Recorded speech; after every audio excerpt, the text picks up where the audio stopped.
Test, test, test.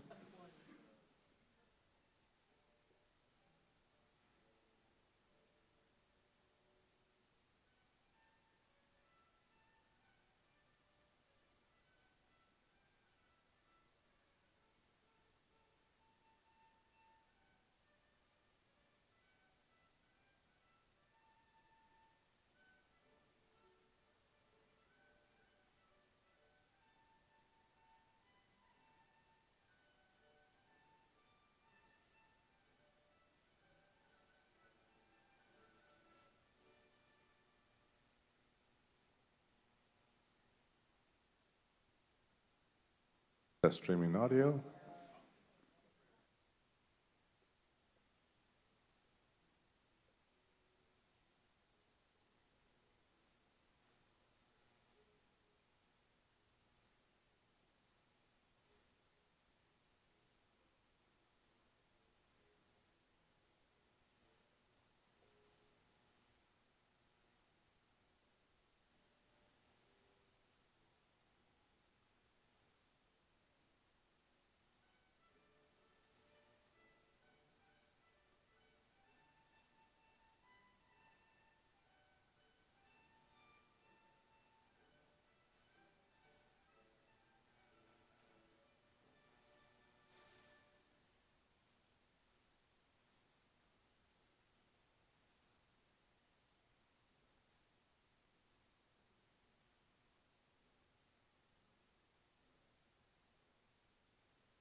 All right, good morning, everybody. Welcome to Houston Oasis. I am Alexis Potaman. I'm one of the members of the board. I always like to start off Sunday morning by highlighting a couple of our core values that I feel correlate to our talks. And today I want to highlight be accepting and be accepted, and people are more important than beliefs. We have a slightly unusual schedule for a Sunday morning. Normally we'll have like a community moment, a musician up here, a main talk, and kind of what everyone has come to get used to. Obviously we do not have a musician this morning, and I don't think y'all want me to try to vamp up here with music. So we'll go into our main talk here in a minute. We'll break for a coffee break. And then come back for Q&A. I kind of like to joke that our only real ritual at Houston Oasis is the coffee break. We'll have people who riot if we try to mess with that. Also, some of you may have realized we're not doing the after Oasis brunch today. We normally do that on the second and fourth Sundays. We normally stick around afterwards, have a potluck. You can bring your own stuff. We order in some food so people who are new or who forgot to bring something, or someone like myself who's just rushing out the morning to get here on time on Sunday mornings, never bring anything. So second and fourth Sunday, for those of you who aren't aware, we do have the potluck afterwards. Today, we're not doing the potluck. We're going to have brunch elsewhere because we're moving the potluck to next week since it's Father's Day. So we want to kind of give people a chance to do Father's Day, have a and do a brunch that way, or if they want to go out, they can do that too. So with that, I think I'm stretching it out as far as I can. We'll go ahead and get us started with our main talk. Today, our main speaker is Jenny Gillespie. She is a regular attendee here at Oasis. She is a naturalist with a wide range of experience as both a teacher and outdoor educator. She's guided children on outdoor explorations, mentored teens, given natural science presentations and workshops to adults, and trained teachers in science education. And I kind of want to hear some more of those talks. Those sound really awesome. But today, she's got a really interesting talk. She's giving us a crash course on Shinto and helping us get an introduction to that. So please help me welcome to the front, Jenny Gillespie.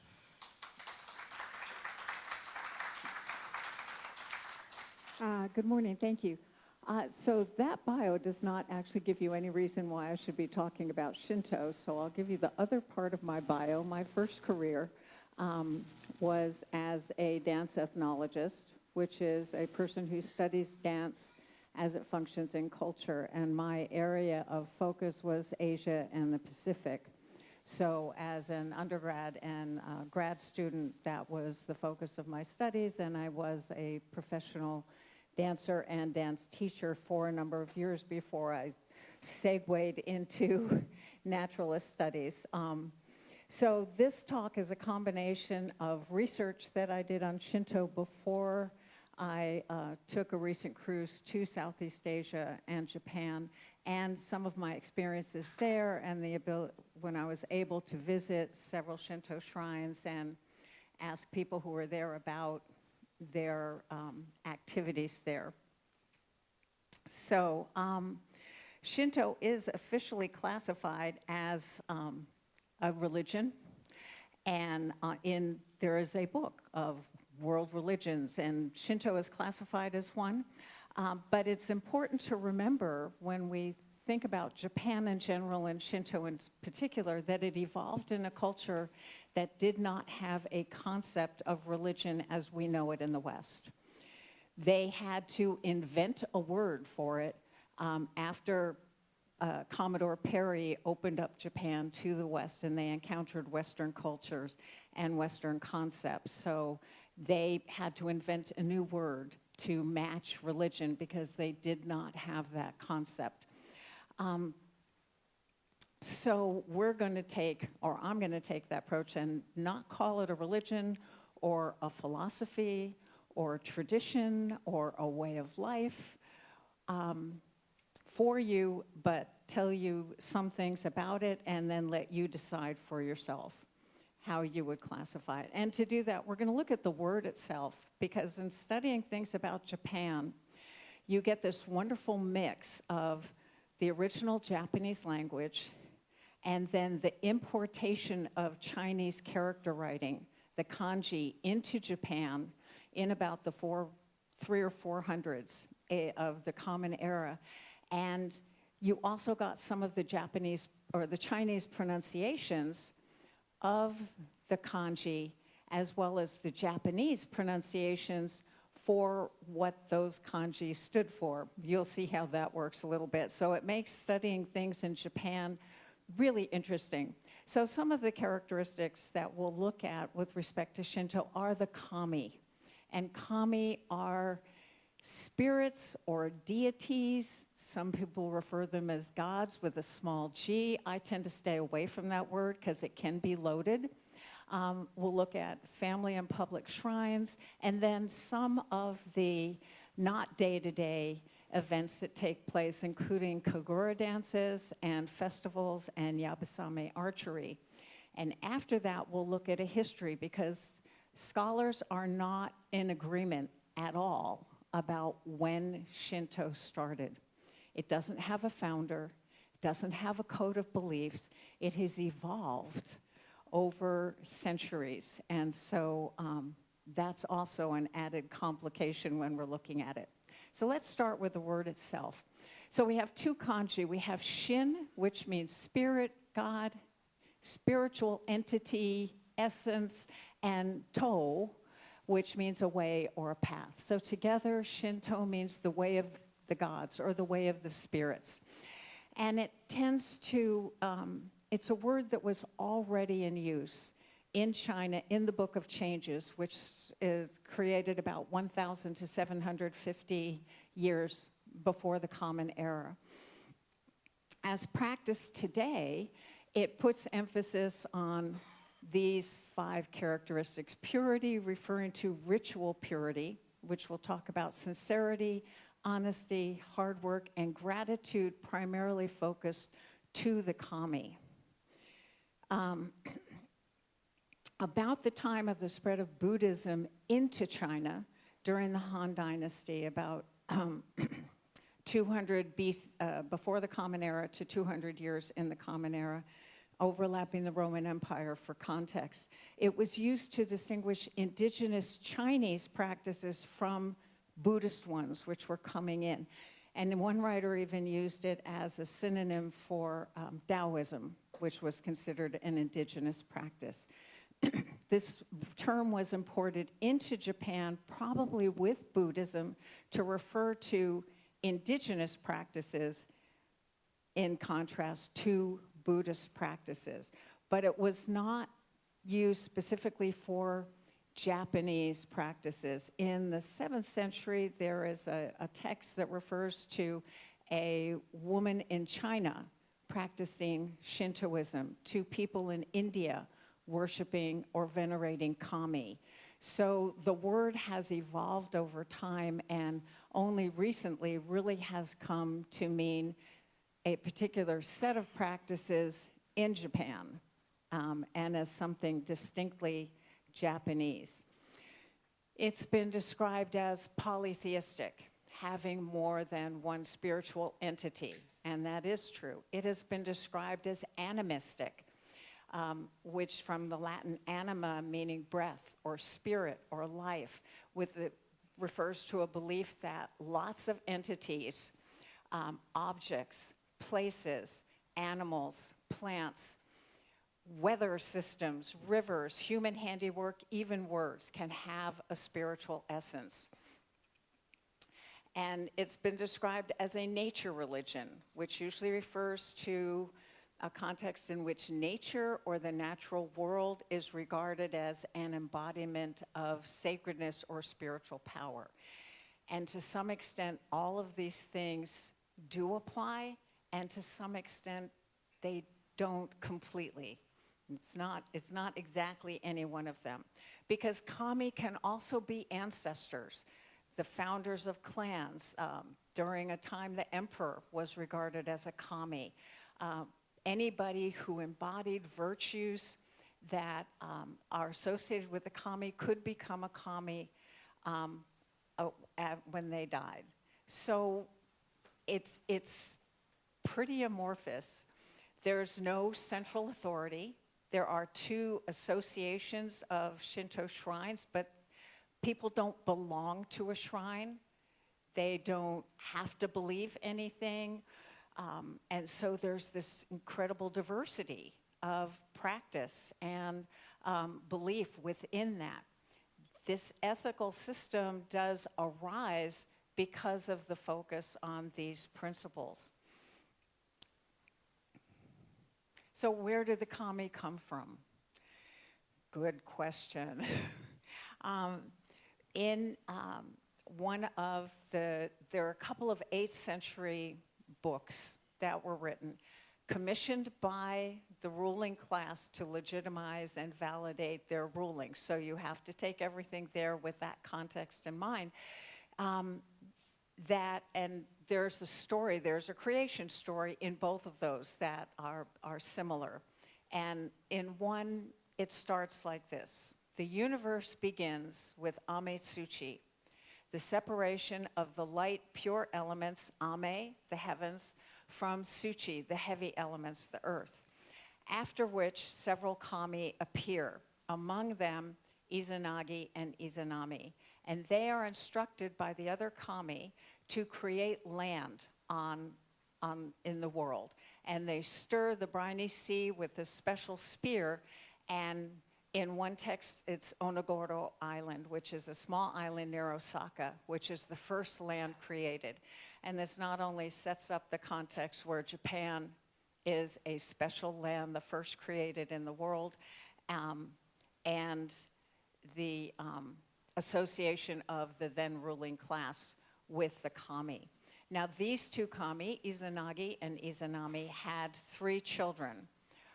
Amaterasu, who is typically described as the goddess of the sun, Tsukuyami, the god of the moon, and Susanoo, the storm god. And Amaterasu is still an important kami today. I have not, in my experiences, seen any references to Tsukuyami or Susanoo, but Amaterasu still has an important place in kami worship. In the 18th century, there was a movement to look back, to study Japanese history by Japanese people, to look back at what was essentially Japanese, what did they see in their own history. And among the scholars who did that was Motoori Norinaga, and he was regarded as one of the 4 great men of Kokugaku, the study of nativist studies. And he defines a kami as any being whatsoever which possesses some eminent quality and out of the ordinary and is awe-inspiring can be a kami, is called a kami. And another factor you have to take into account is that Japanese language does not distinguish without extra effort singular and plural nouns. So kami can be a male, a female, or a collection of individuals, unless you specify otherwise. So here's one image of a kami appearing to a man. And they are not like gods in Western religion. They are not apart from nature. They are part of nature. They just happen to inhabit a complementary world to ours and are not generally visible to us. And so to be, one of the goals is to be in harmony with the kami. And so I sometimes take issue with the word worship because since they're basically a part of the same world that we are and are very often exemplary and what we should strive for, they are not totally separate from us and above us and perfect and all-knowing. So one of the ideas is to be in harmony with the kami. So how do we do that? How does that show up in everyday life? One is with a kamidana, a spirit shelf or a god shelf, which is a household shrine. And it's usually, as you can see here, high on a wall. And it has several items in it that are important for kami veneration, one of which is the shintai. In this instance, a small round mirror. They can also be magatama, small kama-shaped jewels. It can be anything, any object of symbolic value. And the idea is that it enshrines, it houses the kami, which makes it easier for us to venerate it, to give it a physical form. And then there is the shimenawa, which is this enclosing rope made of rice or hemp. And it's used in other purification rituals. And in this instance, and many instances where you see them, it separates out that sacred item or a sacred space. And that's also true with the shide, the paper streamers that look like lightning and are associated with purification, ritual purification. And they help separate this space off as a sacred space. And the veneration of the kami might be offering a prayer, make an offering of food or water or flowers, before which you generally ritually purify, which takes the form of washing your hands, rinsing out your mouth. And that's a fairly typical process. It can be more elaborate. You can take a whole bath, but that's a very typical process in my experience. And then there are public shrines, shinsha, and you'll see the same thing. So this is a public shrine, and it means kami shrine. It's a place whose main purpose is to house or enshrine one or more kami, and that's usually done in a building. So the whole complex, it could be something about the size of a mailbox, but most of them are complexes of buildings on a site with gardens or groves of trees. They can be quite small, or they can cover acres of land. One of the main structures within is a honden, and this is a building that enshrines a kami, or kami is or are enshrined in there. And it may house items that are important to that kami, weapons, musical instruments, bells, artwork. But the people who are saying a prayer or making an offering do it outside.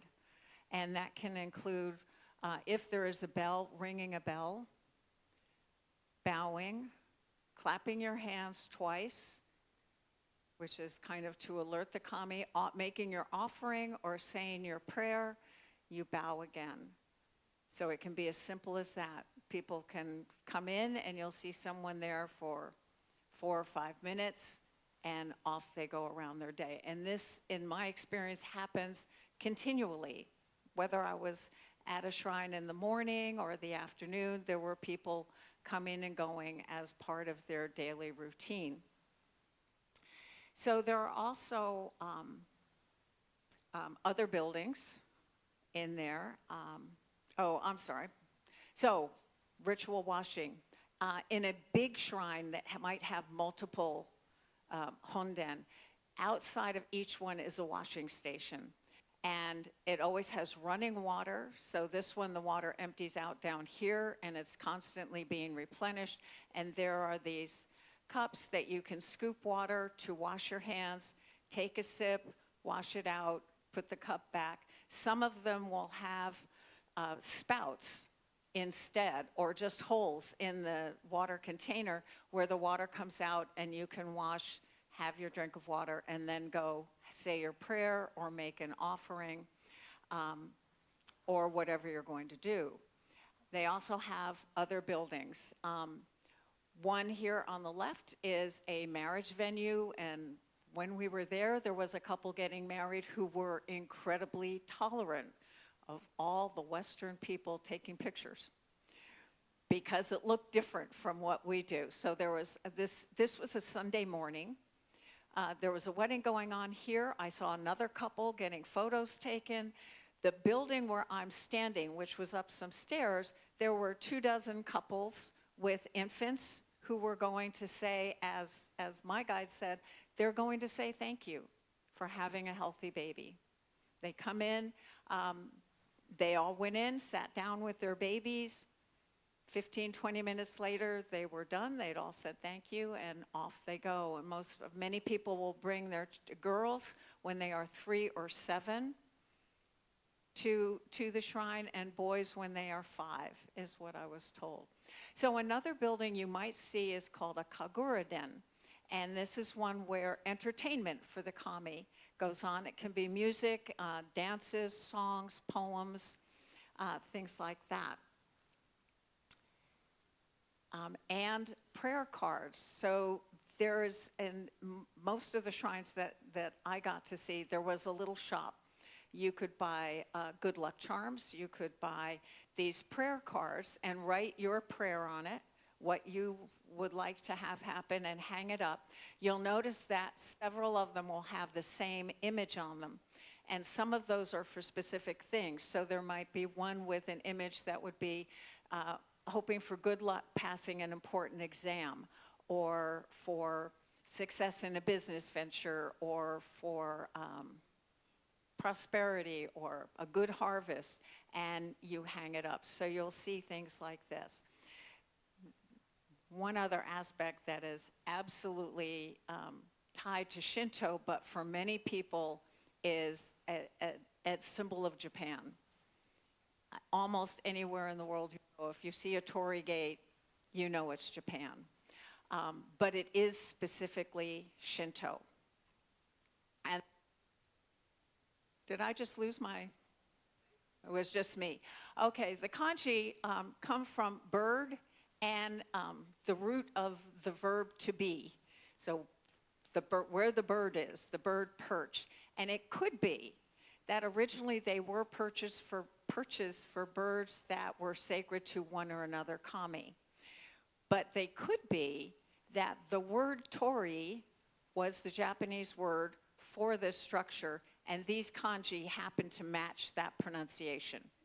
So you get both of those things in Japanese. These are atypical ones because most of the torii you see are red, with a black upper lintel, but it's not required.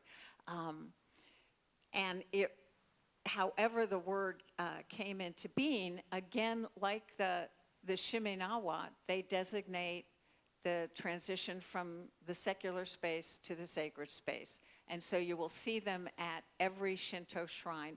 And even on maps, if there's a Shinto shrine, the icon is a torii gate. Okay. You may also see the Komai Inu, guardian dog. So Inu means dog, and Koman is the guardian. So sometimes I'm really having trouble. Let me put it in my pocket. Maybe that'll keep in contact better. And their job is to scare away malevolent spirits.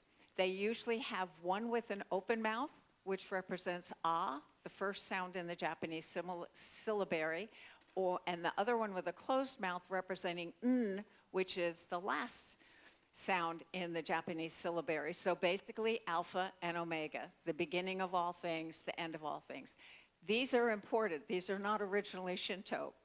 And they're part of this process that Japanese culture seems especially adept at, is that incorporating things from other cultures into their culture and making them fully their own. So they have been around at least since the 14th century. Originally were indoors, mostly made of wood, sometimes uses door stops, and sometimes used to hold up the folding screens or single screens. And the other thing that, what are you doing to me? There we go, okay. This is a particular shrine, but sometimes you can go to a shrine and see lots of torii gates. This particular shrine, the Fushimi Inari Shrine in Kyoto, has thousands, literally thousands. Because one of the things that happens, if you say a prayer to a kami and what you ask for is granted, you may choose to make a donation to the shrine at which you said your prayer. Inari is the patron kami of sake, agriculture, worldly success, foxes, fertility, rice, tea, and industry. So Inari gets a lot of prayer requests, and all of these people, each of these is somebody whose prayer was positively answered. Their name is on it, and sometimes also, as you can see, what I've been told is a sort of an explanation of what it was that happened that they donated this. So this particular shrine has thousands, and Inari has come to be one of the main kami in Japan. So probably lots and lots of people know Inari. And a lot of Inari shrines have torii. So that's kind of what you might see day to day. And there are some other special practices, including kagura, which means God or spirit. There's our kami kanji, entertainment. And they are ceremonial dances that are performed for the entertainment of the kami. Now, originally, they date back at least to the 8th century because they're mentioned, and they were performed at the imperial court by shrine maidens called miko, who were dancing to summon the kami. And so she has a staff here, which can be what they call a channeling device to help you become a representative of the kami, and bells, which is a way to call the kami. And the music itself that's played for these dances is believed to have the power to help summon the kami. It's not clear to me from my research, and I've only seen one kagura dance myself, whether in this kind of instance the dancer goes into an actual trance, or whether it's not a trance, but they become a representative of the kami to receive messages and blessings for the community. There are some today that are similar. This is a more recent one. With girls, they have the same bells. Instead of a staff, they have a streamer. And Orayasu no Mai. Mai is a style of dance that, for kami, that tends to be slow and circular. And in the ones where the dancer was supposed to come to be a representative of the kami, they might shift to a different style, more active and leaping style, called odori, when the kami came. But there are others that are more specifically entertainment. So this was one. This gentleman has been hired to get rid of all the serpents that have invaded the country. I forget exactly why they're having sake here, but they leave the sake. And the serpents come and they drink it all up. And they get roaring drunk. And then the next 20 minutes is them getting tangled and dancing around and twisting up. And our hero comes and eventually cuts off all their heads.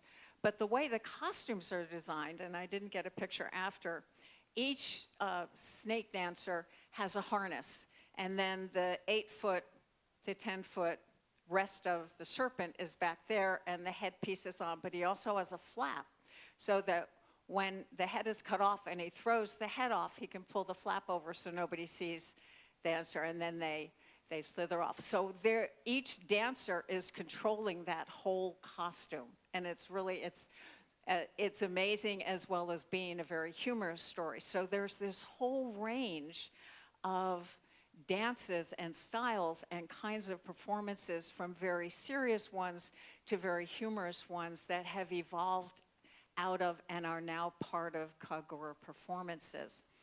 And then you also have festivals. I think the Japanese have cornered the market on festivals. There are, I have read, between 100,000 and 300,000 festivals every year in Japan. Now, they range in size from, huge ones, citywide ones, to probably neighborhood ones. Like if you had a neighborhood parade on 4th of July with all your kids on bicycles and things. So things of that size and things that are citywide. They generally, in my research, they say focus around a single event. It might be a parade, and there is a kind of portable shrine with the kami in this one. It may be for a seasonal one.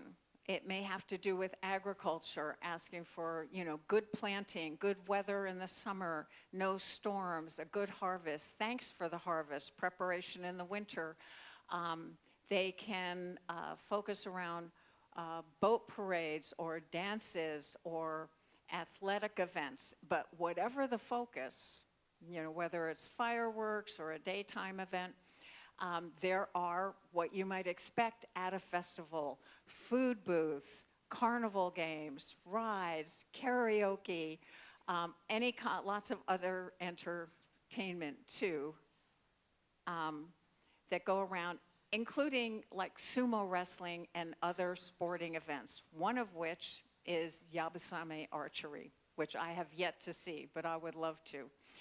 So in Yabusame archery, the horse is running down this straight track, and the archer is shooting this turnip-headed arrow at 3 individual wooden plaques, which break when they're hit. The idea is just to hit them, and if he hits all 3, it's good luck for the community. The archer will perform ritual washing beforehand. It started in the 12th century or early 13th century, when Minamoto no Yoritomo, who was a great and important samurai leader, was horrified at the lack of archery skills in his warriors. So he created this as an archery training activity for his warriors. what makes it Shinto? It's performed at a Shinto shrine. It's performed as, whoops, sorry about that. Let's go back. There we go. It's performed as an offering. So there's ritual purification. It's an offering to the kami, and in a way as a prayer. So the 3 plaques that the archer shoots at each have a theme, and the words can differ, but the first one is Tanka Taihei, peace under heaven, which is for social harmony. If you think back to the shogunate, it would be stability in your government and national peace. The second one, Kokohoi, prosperity and flourishing of the land for good harvest, for economic well-being, abundance for the community. So that harks back to agricultural practices. And the last is Bu'uncho Kyu, enduring martial fortune, prayer for protection in battle, for strength and courage and discipline. And this goes back to its samurai origins. So it's been incorporated into Shinto practice. It's dedicated to the Kami Hachiman, who is the patron of warriors. And the reason I put this other picture up there is there was a warrior who is regarded as an avatar of Hachiman, the kami, whose name was Hachiman Taro Yoshie, and he is in a way, the recipient of the prayers and the entertainment for whom this is done. So how long has Shinto been around? You can trace back these kinds of practices, kami veneration type practices, at least 2,300 years to the Yayoi period, which began about 300 years before the Common Era. There is, for example, this 3,000-year-old tree, and there are records of it being venerated at that time, and maybe before, and these dotaku bells, which I haven't mentioned yet, but are also connected with kami veneration. And then in the 7th century, the then Yamato court instigated a legal code called Ritsyuro, and part of that was to establish a Chinese-style centralized government. And as part of this, to kind of pull the whole country together, they created a Jingikan, a council of kami, which was to institute some state kami ceremonies and coordinate kind of the provincial shrine practices with the central government to unite Japan through kami worship. And some scholars regard this as the beginning of institutional kami worship. And so maybe that's the real beginning. And that kind of went on until Admiral Perry. So Admiral Perry comes for about 300 years, 300 or 400 years, the shoguns, when these warlords were the real power in Japan, and the emperor was still there, but had only really nominal power. He nominated the shoguns, but the shoguns ruled the roost. And they had closed off Japan and isolated it in large measure. Not entirely. There still was the trade and stuff, but it was limited to one city, and Christianity was banned. So Admiral Perry, in addition to wanting to open it up for trade, wanted separation of church and state. He was a good American Protestant, and he wanted the Christians to be able to practice their religion. And he got that, but not so much in the long run, because 15 years later, in 1868, the supporters of the Emperor Meiji overthrew the shogunate and restored the emperor to power. And this is called the Meiji Restoration in 1868. And because of this opening, there were several things going on in Japan. Japan saw that these other countries, especially Western countries, even more than China and other Asian countries, had a lot more technology, and they wanted to catch up. They wanted to be on a par with these powerful Western nations. They wanted to be the ones to have colonies rather than to be a colony. They saw these Western nations colonizing other areas of Asia, and they did not want that. So they modernized incredibly fast. Within like 40 or 50 years, they had train systems, they had industry, things like that. But at the same time, there was this movement to instill national pride, a very nationalist bent to this. And part of that resulted in the institution of state Shinto. So again, similar to before, certain shrines were designated as state shrines.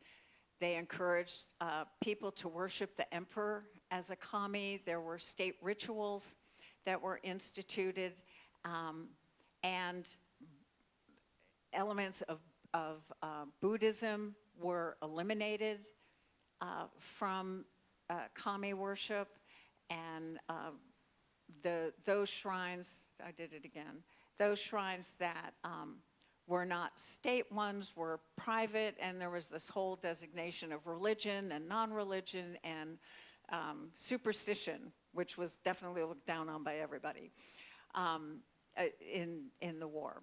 So that lasted into the Japanese Empire from 1912 to the end of World War II. Well, at the end of World War II, the United States instigated what was called the Shinto Directive, and that eliminated state Shinto and separated all Shinto practices from Japan. Oh, and some people look at state Shinto as the true beginning of Shinto as a practice. That's our third one.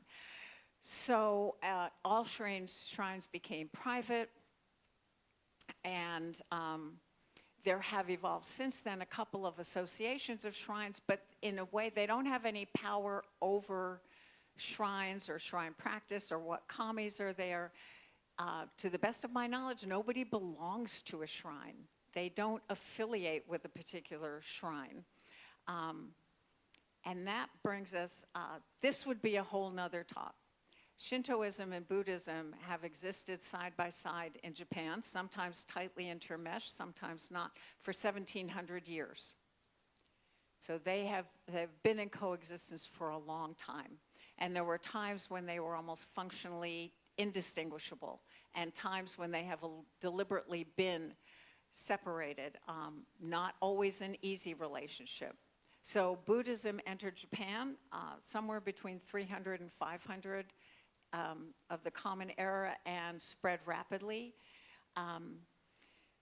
There have been periods where, when it first came, the Japanese looked at the Buddhas and the Bodhisattvas of Mahayana Buddhism as foreign kami. They were kind of the Chinese version of kami. Later on, the kami kind of got absorbed into the Buddhist cosmology, but were not regarded as enlightened like a Buddha. And so people would even priests would read Buddha sutras to the kami so they too could be enlightened. And then they've been looked at sometimes also as protectors of Buddhism, or as local manifestations of celestial Buddhas and Bodhisattvas. So there's been a long and complex relationship between them. And I love this because I think it exemplifies some of that. So this is a Buddhist pagoda. You can see an image of the Buddha. There's Bodhisattvas down here. But we have foxes who are the messengers and sacred to Kami Inari, and a torii gate right there. And I did go to one Buddhist temple on the grounds of which there was a Shinto shrine.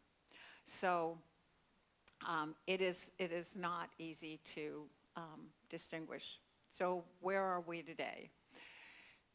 This is a very small shrine. Shinto is found primarily in Japan, but there are practitioners outside of Japan. It is, if you look at some of the Shrine Association websites or some of the polls, and you consider it a religion, it would be Japan's largest religion, with somewhere between 70 and 94% of the people participating in Shinto activities. Now, that can be going to a festival. It could be having a kamidana in your house. It could be going to a shrine and offering a prayer once in a while. There's no hard and fast way to define, because they don't affiliate in the way that, like, I might say, okay, I'm Episcopalian, I belong to this church. That doesn't happen. But at the same time, somewhere between 69 and 75% of Japanese people identify as Buddhist. So sometimes you would say then, like, just looking at the numbers, most people do both.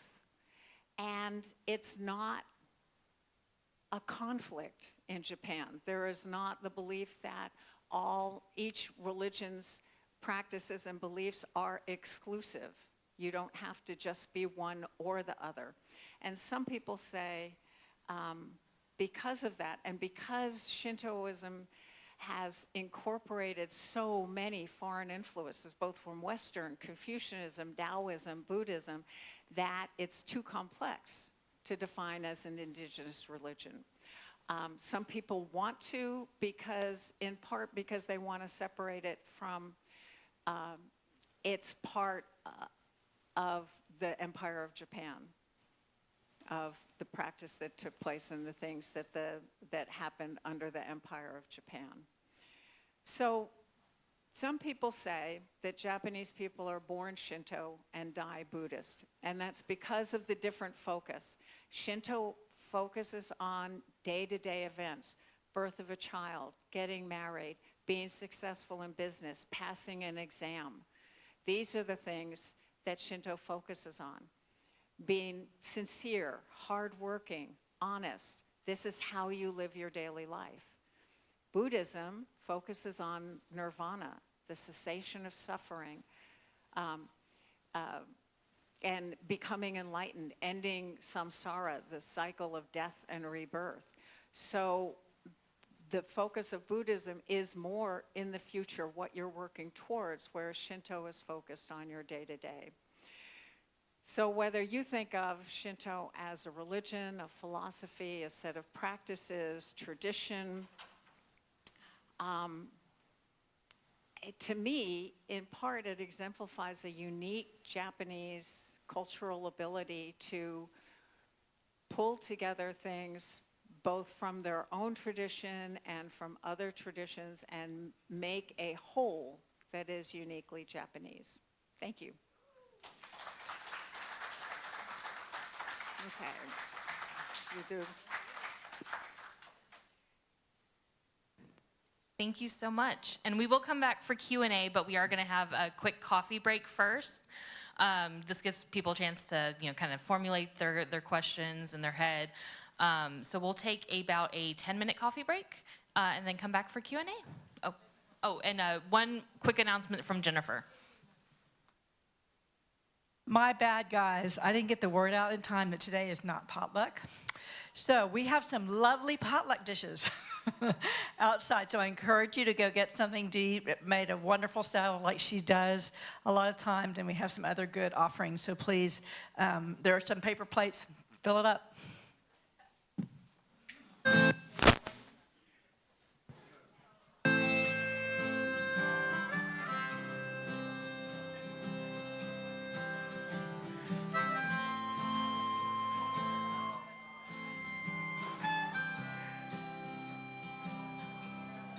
Driving down a West Coast highway, tops back on my old Ford.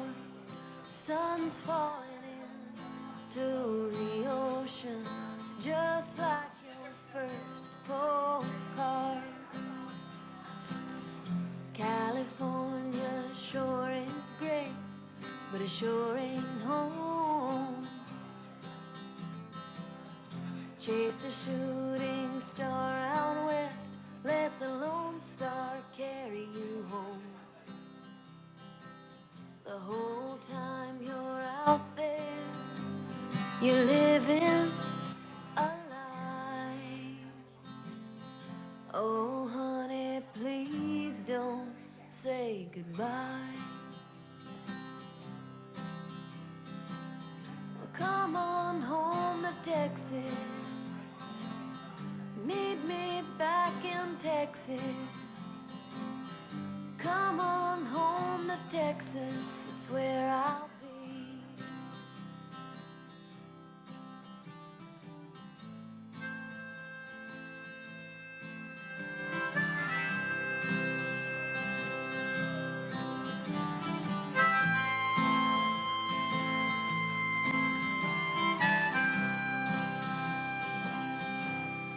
Maybe one morning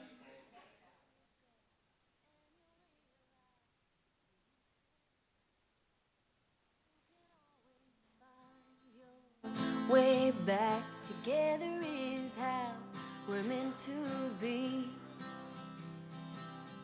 California sure is great, but it sure ain't home.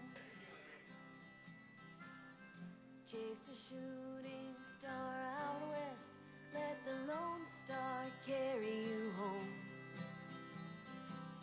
The whole time you're out there, you're living a lie. Oh honey, please don't say goodbye.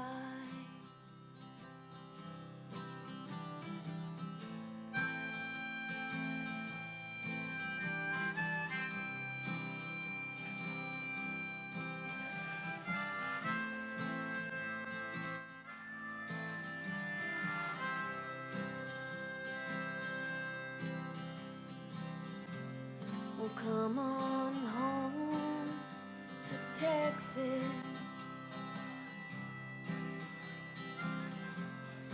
That's where I will always be.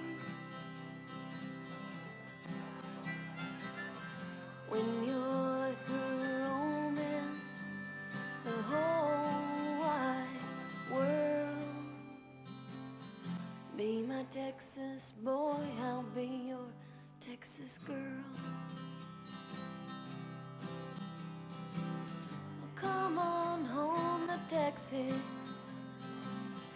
meet me back in Texas. Come on home to Texas, it's where I'll be.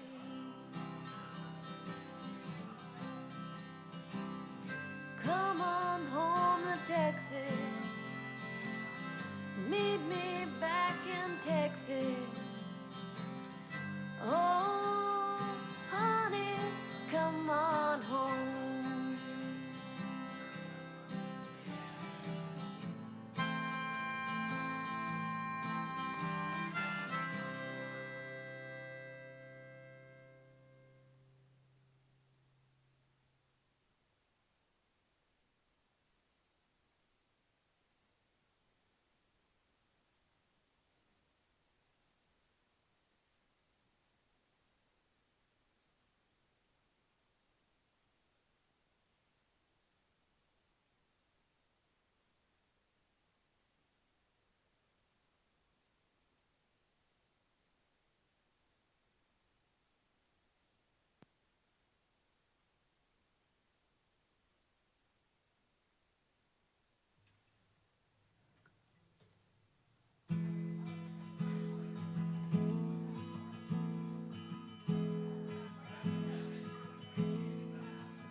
Last thing I did, first thing this morning, blew a kiss, intersecting the wind.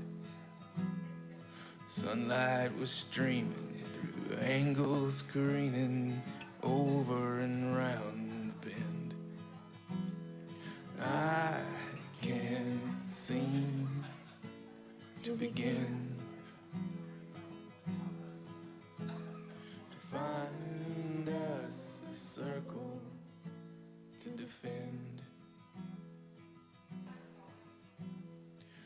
believe in you the way spring does anew. I believe. I believe in you the way spring does anew. I believe in green geometry.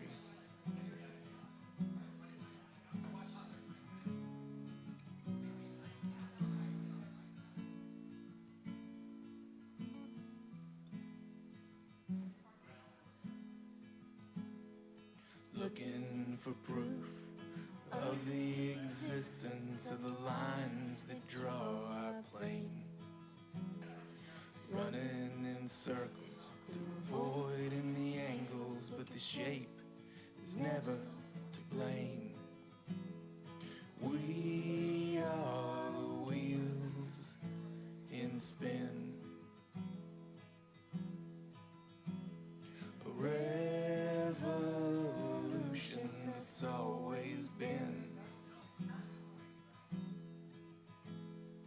The curve of your light will smooth all the angles until there's one circle of parallel and above.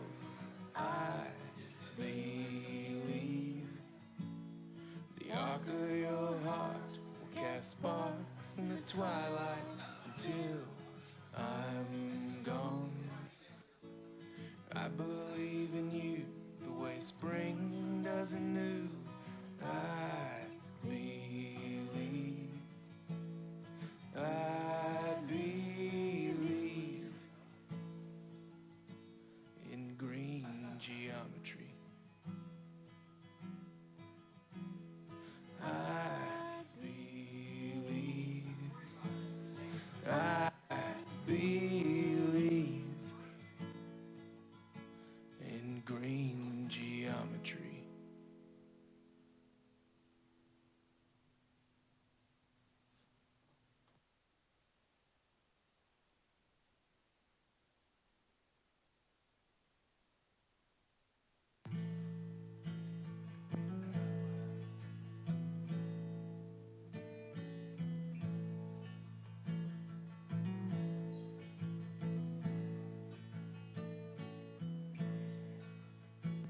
Heaven, please send love my way.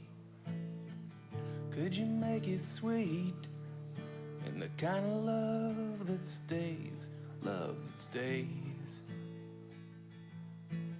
Oh,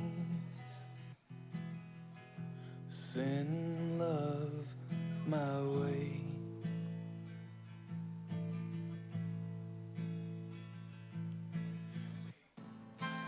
Suppose you know I'm heading your way.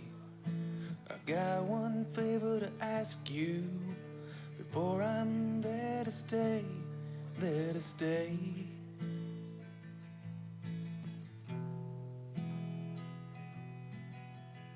Send love my way.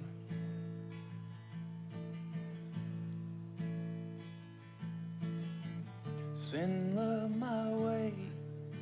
I've been so lonesome all my days.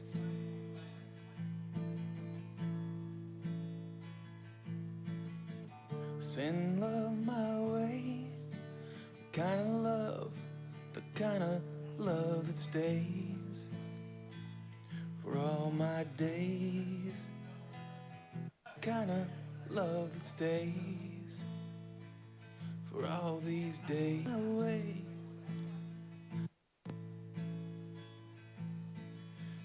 Send love my way.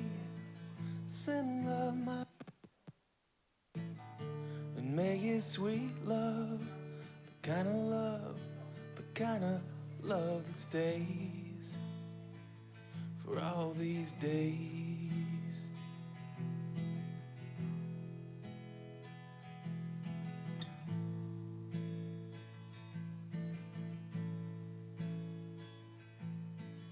Heaven, can you hear me when I call out your name? I know I'm love all the same, all the same. Oh, send love my way.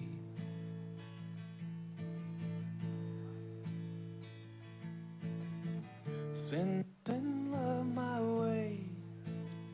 Send love lonesome all my days. Love that stays. Send love my way. The kind of love that stays for all these days. Send love my way. The kind of love that stays. My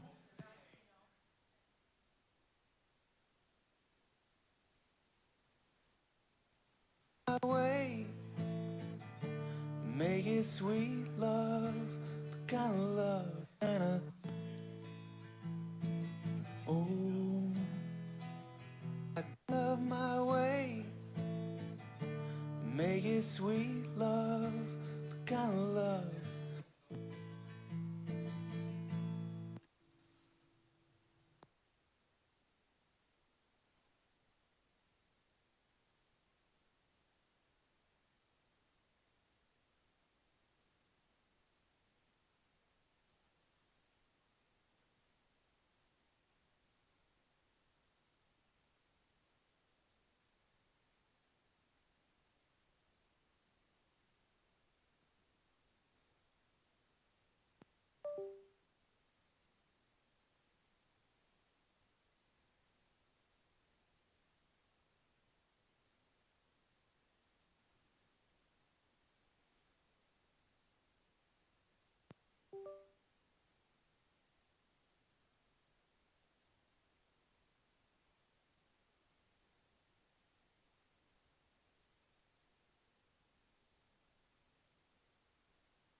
There are some nights I hold to every note I ever wrote. Some nights I say fuck it all, stare at the calendar, waiting for catastrophes, imagining they'd scare me into changing whatever it is I am changing into. And you have every right to be scared. 'Cause there are some nights I hold you close, pushing you to hold me, oh, begging you to lock me up, never let me see the world. Some nights thinking whatever it is I am changing in. Parties and Twitter, I've never been so bitter. And why you wanna stay? Oh my God, have you listened to me lately? Lately, I've been going crazy, so crazy. And you, deep parties and Twitter. Oh my God, have you listened to me lately? Lately, I've been fucking crazy. There are some nights I wait for someone to save us, but I never look inward. Try not to look upward. And some nights I pray a sun is gonna come to me, but usually I'm just trying to get some sleep. Some nights.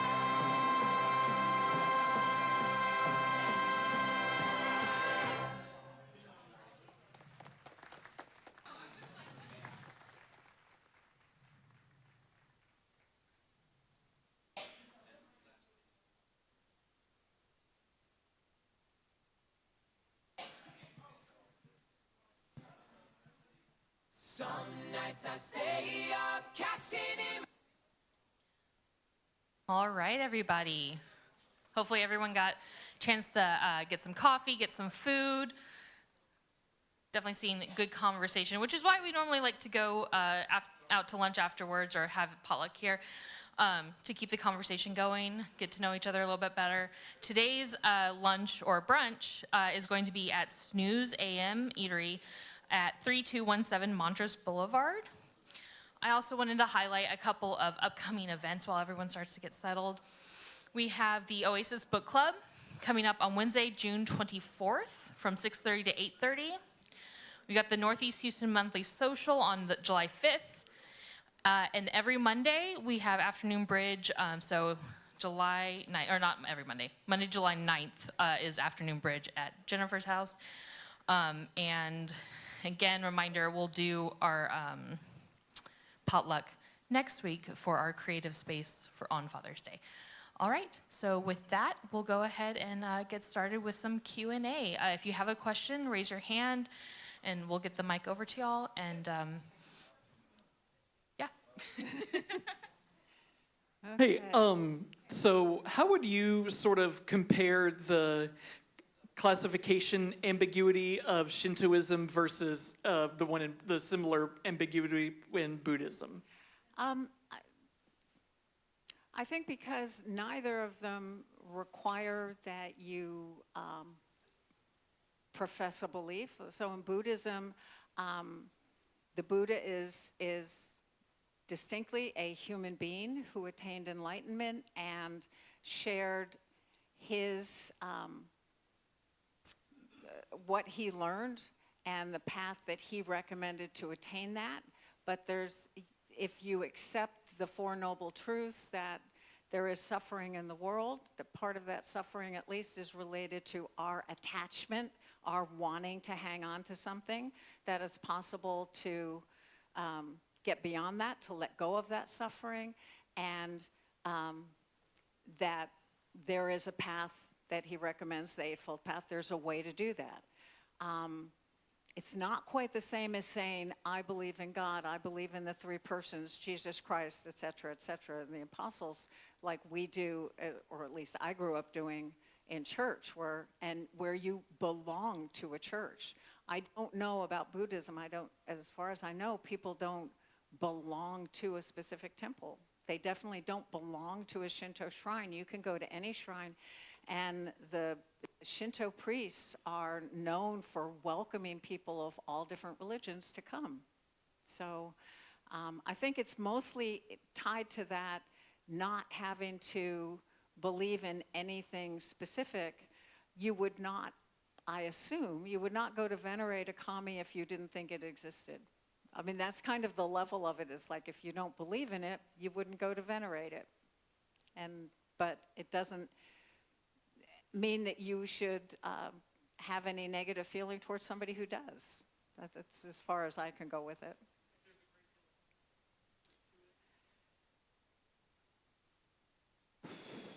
I'm not sure what you mean by that. Sorry, like in terms of whether you follow Shinto as like an ethical philosophy versus religion, like from what you described, it sounds like it's like heavily cultural, like based on this specific families, I think it's culture, things like. But I think there's my impression, but from the research and from being there, is that it's very open and accepting. It's like people do what works for them, what makes sense to them and their belief system, and there's no particular reason to proselytize or try to change anybody's position. There's not that motivation within either of those two traditions that I'm aware of.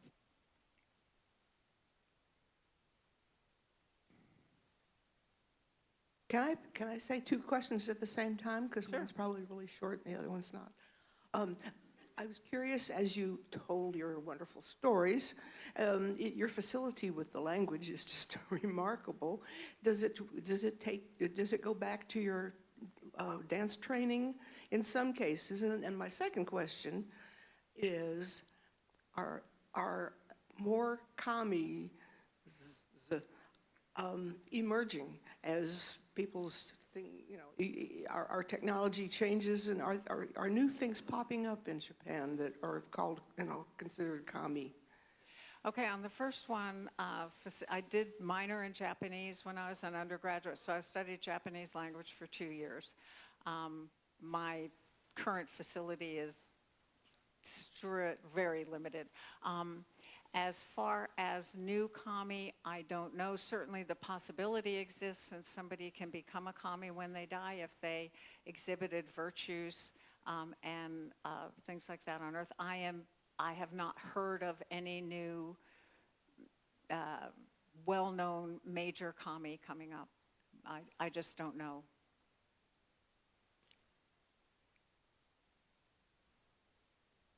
I mean, this Shinto and Buddhism are very old religions, and I have a friend, a Hindu friend, who once told me that Hinduism is not a belief system; it's a way of life.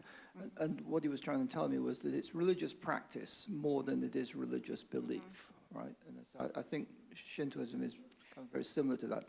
I'm just wondering if you have any thoughts on whether religions evolve into that.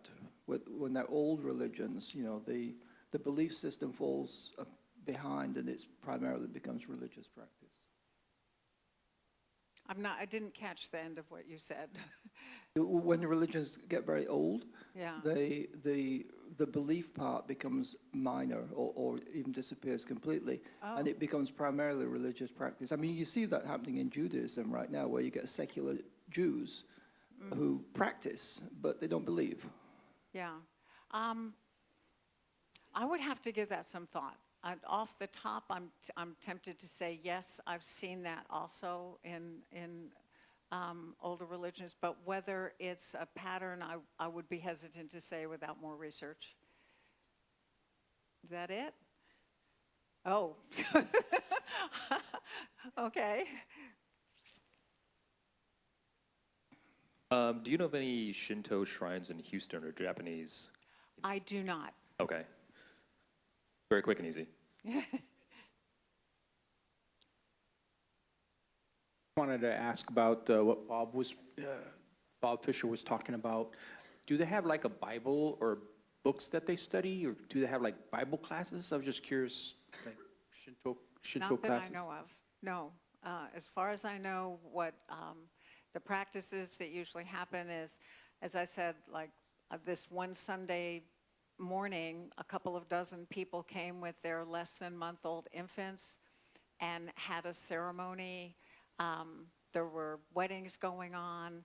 There were people coming up and worshiping at the Honden, doing or venerating with the bow and saying a prayer. I saw people writing on the prayer cards and hanging them up. But as far as I know, they don't teach anything. There's no codified practice in Shinto. It's just what's evolved. Hi, would it be fair to describe Shinto, what to Japan's religion Shinto is maybe what the universal, Unitarian Universalists are to American Christianity? It's like very eclectic and accepting. Mm-hmm. It is, but I'm not sure it is in the sense that that's unique in America, whereas at least in Japan, a lot of the Buddhist practices seem to be equally open. I haven't heard of any instances where Buddhist temples have enjoined the people who go there to eschew Shinto practices. At least at present, they both seem to be very open to people participating in both. So I think, yes, they are both open, but I don't think it's as unique in Japan as it is here, where there's a church that doesn't have a creed, even though it's named for two particular beliefs. I heard you mention that priest, which based on a Shinto priest, which seems sort of incongruous to me. What would a Shinto priest well, do? they oversee especially the offerings, and they will officiate at weddings. you can get them to like bless a new car that you've bought, or so they'll officiate at ceremonies, and they run the shrine, the individual shrine. There are families that tend to have a lot of priests. They can be men or women. They can marry and have children. Say offerings, what? Oh, so if somebody makes an offering of food, rice, fruit, flowers to one of the kami, the priest will take care of it, make sure it gets where it needs to be, and take care of it afterwards, whatever that entails, and I don't know what that might entail. So my question is, someone talked about a Bible and some about just written text, and you said there isn't a written text. Is it oral history? How do they pass on their beliefs? How is that shared? To the best of my knowledge, it's done through practice. There may be, I'm sure there's documents written of the history and what people do, but to the best of my knowledge, there's So it's just oral official practice. process of doing that unless it's in the preparation of the priest. The priest may learn some of that history and stuff and share that with whoever comes to their shrine and pass that on to the next generation of priests, but I don't know. That's beyond my expertise at the moment.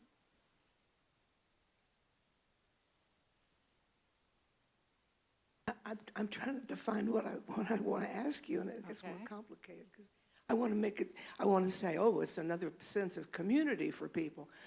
It's almost the opposite of that, isn't it? It's an image or a thing that draw people into a shrine. Well, it's like, yes, I would say on a day-to-day basis, most of it is individual, or a family or a group of friends might go together, but then you do have, especially the festivals, and then the dance performances and things that are community-wide and are done primarily, like if there's a parade with floats, those floats will be created primarily within a neighborhood. So it does have a community aspect as well as an individual aspect. I worked really hard to remember the word kagami so I could ask this question. Did you, because I really liked the pictures in the story about the worms or the snakes or whatever they are. Have you tried looking any of those up on YouTube to see if you could find it? I have not yet, no. This was just photos I took that at that performance.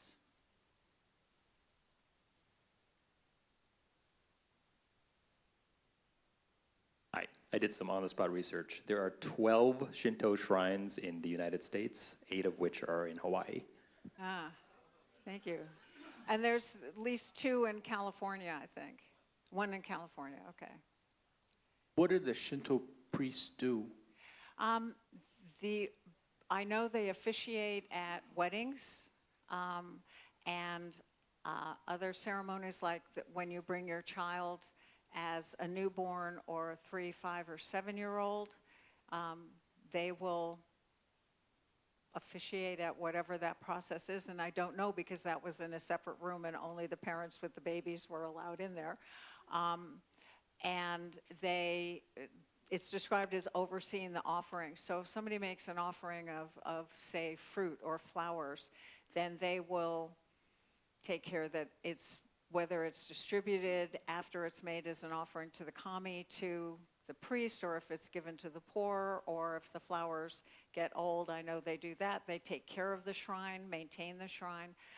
Other than that, I don't know what specific duties they may have. That's correct, which I think goes to the maintenance of the shrine. You said that you saw a Shinto wedding happening, like they were okay with. What are some rituals associated with Shinto weddings? I don't know. I mean, I could see that the bride wears a very special, it's kind of kimono with this very big white cowl that's structured. And the men in the 2 wedding parties I saw both had on traditional kimonos. and it was too soft to hear, so they stood before the priest, and he said something, their parents were there, and I don't know what else, because it was, as you can see, you couldn't always see clearly in, and I didn't feel appropriate trying to get close enough to hear what was going on somebody else's wedding. So, My yes. my question is, how does one become a priest? And so there must be some kind of hierarchy? There is a training and ordination. So they become ordained by other priests. Now, I don't know how broad, how much the associations, the two main associations, have to do with the ordination of the priest, or if it's strictly local in a shrine by shrine, this is what we say a priest should know and be able to do. That I don't know. I don't know that process, or how much structure there is and how broad it is. Because one of the things that kept coming up in my research, and that seemed also to be true in the few shrines I went to, was how independent they are. You know, and it's like one shrine might be, as a Fushimi Inari shrine in Kyoto, that one is primarily to Inari, but another shrine is dedicated to another kami, and that may involve some other knowledge or practices. So I don't know. That's one things that kept coming up in my research and seemed to be true too, was aside from the general practice of how you get the kami's attention and prepare yourself to either make an offering or a prayer, that's it. You know, everything else is kind of seems to be up in the air. I mean, or diverse. Yeah. Okay. Thank you. And will you be sticking around for a few minutes afterwards for anyone who couldn't ask their question? Thank you. Sorry, Susan. All right. So this is the part where we come to the money talk. First and foremost, we are so glad that y'all are here today. Y'all are what make Oasis Oasis, and we're just happy that you're here. That being said, we do, pay to have this space. When we have musicians, we are very proud of the fact that we try to pay them a living wage, which is not always the case at some of their gigs. When we bring in outside speakers, we pay them or donate to their organization. And so if you are able to give, we have a hat in the back. You can do cash or check. We also have QR codes on the back of our program. Someone had brought up the fact that the Venmo one pops up saying PayPal. It turns out PayPal owns Venmo, so it does actually go to the correct thing. So if you see that, don't worry about that. But again, we're just happy y'all are here. So if you can't donate, also consider volunteering. We have the board. You can host an event. Even if it's just, putting the chairs, out or up at the end of the program.